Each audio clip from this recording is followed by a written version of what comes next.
Hey guys, what's up? Welcome to the channel. Welcome back to the channel. This is Legit Agents. Today we're gonna get super real, super down to it. Might not be what you think, but we're gonna be talking about the 3 tips you should be paying attention to if you're a struggling agent. Let's go, guys.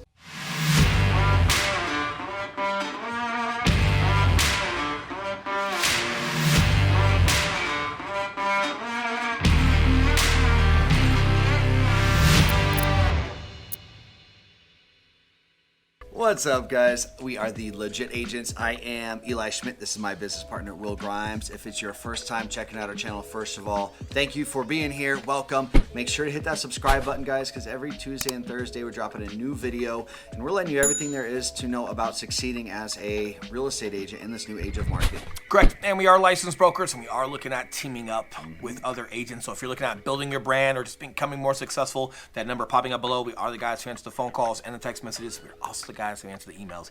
If you want to text, it's probably me. If you want to email, it's probably Eli. So depending on who you want to talk to, decide what you want to do. But having some fun, getting into it. Super excited for this topic.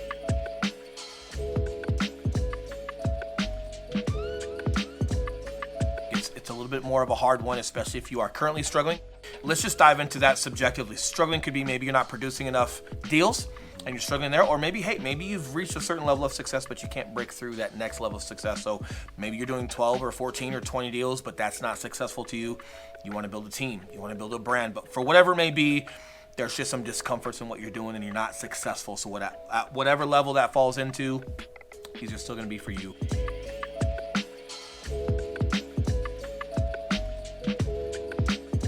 Number 1, self-awareness. Super huge, right? So speaking to like newer agents, like you just have to understand the amount of workload, understanding of how this is more entrepreneurial than you might think. And when you first come into real estate, there's a lot of unfair expectations, not your fault, but you put on managing brokers and employing brokers to build your brand, or if you're going to a team to build your brand, and they're going to be giving you leads or telling you how to run your business or what you should be doing. And that's not true, at least from our lens. It's just not true. From everybody that's in our downline right now, from the team that we had, we were top 1% and top 0.5% in the world for Berkshire Hathaway. We did not have any mentorship or education from our managing broker. Our after action reports, our training, our systems and processes were all predicated on what Eli and I put together and being entrepreneurial and just crushing that. But as far as like just the self-awareness, that's the background that we come from. We were okay with those expectations being put on ourselves. We didn't expect anything from anywhere else, but if you're first getting started, you might not do a deal for 6 months. We've had agents not do a deal for a year. If you really want to do this, right? If this is something that you can build a career off of for the rest of your life, you shouldn't be quitting a couple months into it. But more importantly, you should be focused on how resourceful you're being versus expecting a managing broker or anybody else to do even what they say they're going to do. It's just not the reality of this business and of this demographic. It's just not going to happen. So have some self-awareness of, hey, am I the type of person that can shoulder that myself and be resourceful and get to a place where I am learning from people, where I am building my brand? Or am I just waiting for everybody else from like that managing broker standpoint? So just having that self-awareness. Not everybody's in it for the amount of work that it takes. And I know people talk in real estate, I'm getting long-winded. I'll let him talk in a minute. A lot of folks get into real estate because they think you're gonna have free time. And the best way I've heard it described, if you want to build a business in real estate is like, you're always working, but you're also like always off.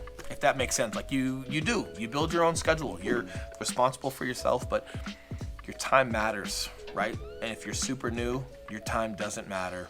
You should be adhering to clients and taking calls at 9 o'clock at night or getting competitive on an offer. People telling you not to do that and to stop your workday at 6 o'clock, or people telling you to prioritize yourself above everything else when you're new and your time isn't worth anything. Like, that's just not true. You should be putting the work in, and having the self-awareness to put that forward is going to be huge for you. Man, I'm so glad you brought up the entrepreneur word. I'm not going to spend too much time on this, guys, but a lot of us, we get into real estate and you're employees, and real estate has this disguise of being an employer, and your managing broker seems like your boss, right? And you come into this thinking that there's going to be stuff for you to do every day, and everyone's just going to have this perfect roadmap of you, hey, you get to the office at 9, and this is what you do all throughout the day. And guess what? It's not like that, guys. You are an entrepreneur.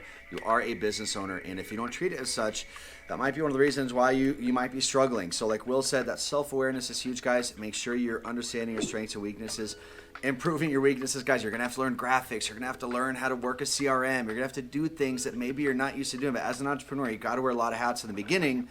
And then as you're building, you can start outsourcing and maybe partnering up, whatever that looks like. But it all starts with understanding that you're an entrepreneur, and you've got to start taking on those traits that entrepreneurs have. Your currency right now are the relationships you have. Even as successful as we are with where we're at, it's still more about the relationships we have around us and the relationships we continue to grow with than it is about where the next lead is coming from or where we're at financially. Like, we're in a more than stable place financially, but again, like, these relationships matter so much. If you're struggling there, realize it's on you to be resourceful and put yourself around good people that are happy to help, that actually have systems and processes that will help you further in yourself.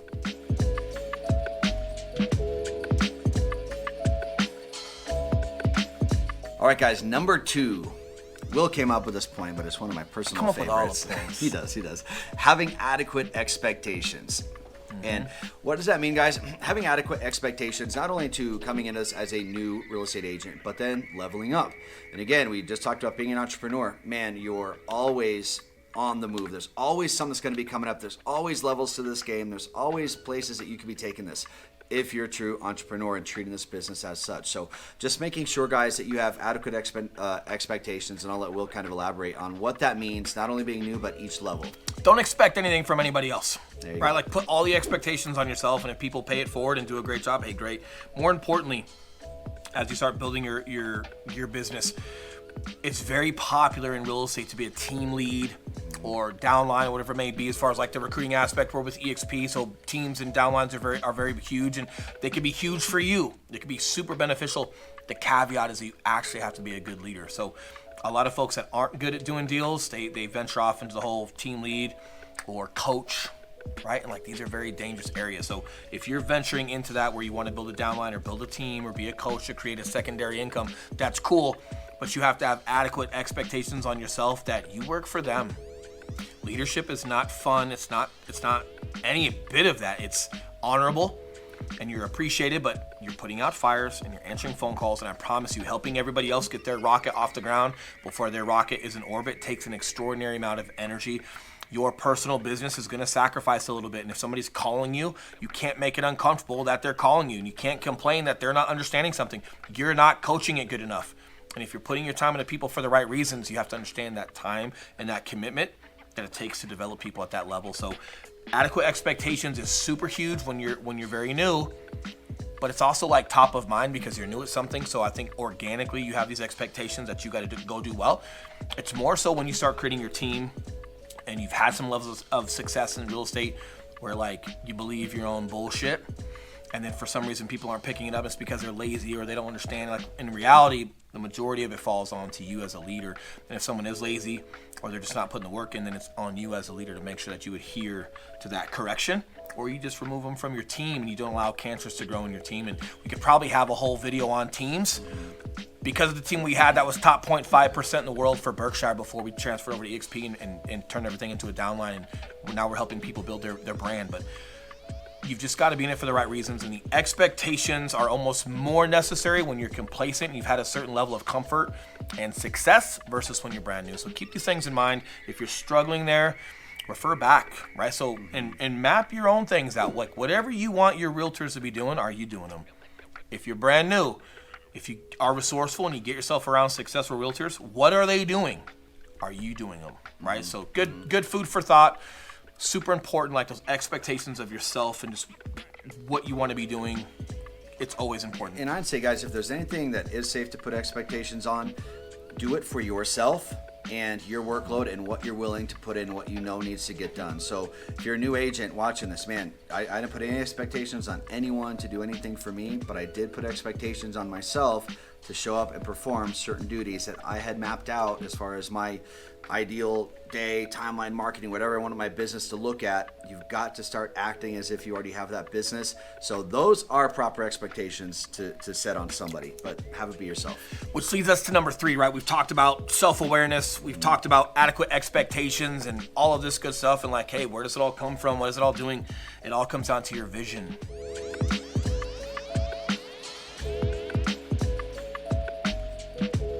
This is where it's super important to get creative and start thinking like an entrepreneur. Where do you want your business to go? What does that look like? Are you being resourceful to put yourself around people that are further down that road? So if it's your vision to have a huge team or a downline or have a brand that's built and influence other agents, are you putting yourself around other agents that have already done that you can see that path? If you want to just do a ton of deals and just be the solo agent and build a brand there, hey, are you putting yourself around agents who have done a ton of deals that have built a brand that's respectable, right? So lean on other people's path and other people's story to find some of your own vision. You don't have to reinvent the wheel, but your vision is super important, and here's why. Real estate is super hard.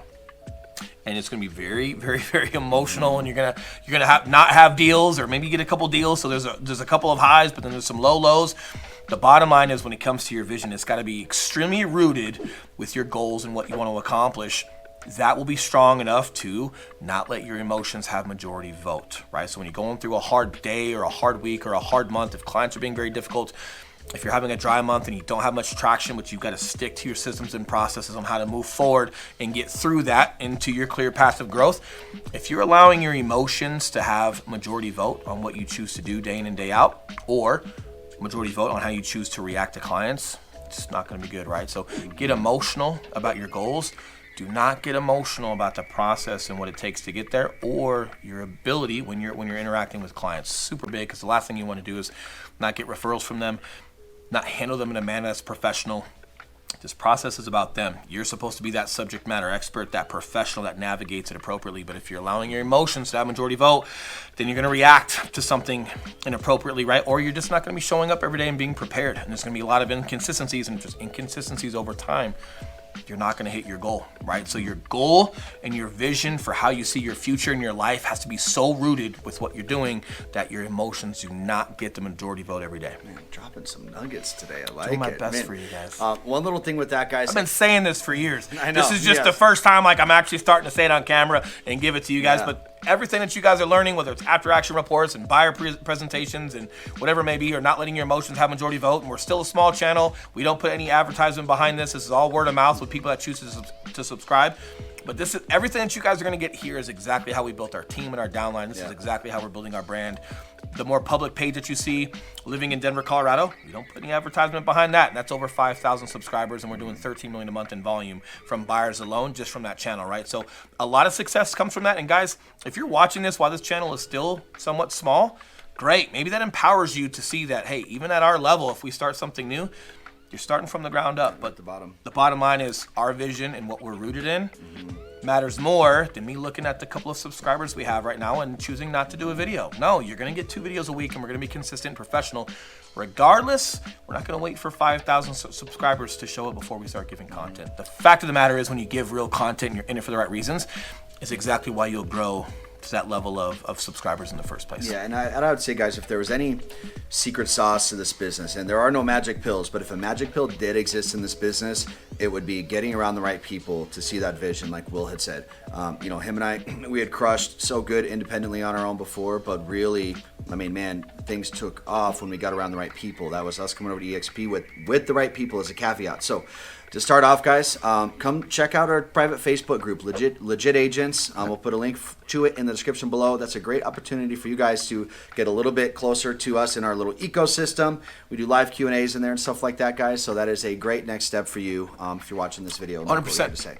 Or that number popping back up below. We are the guys who answer the text messages and the phone calls and the emails. So if that's for you, if you guys have questions on there, if you would like to link up and team up, we would love to see you. But until next video, you guys enjoy your week, and we'll see you soon. See you guys.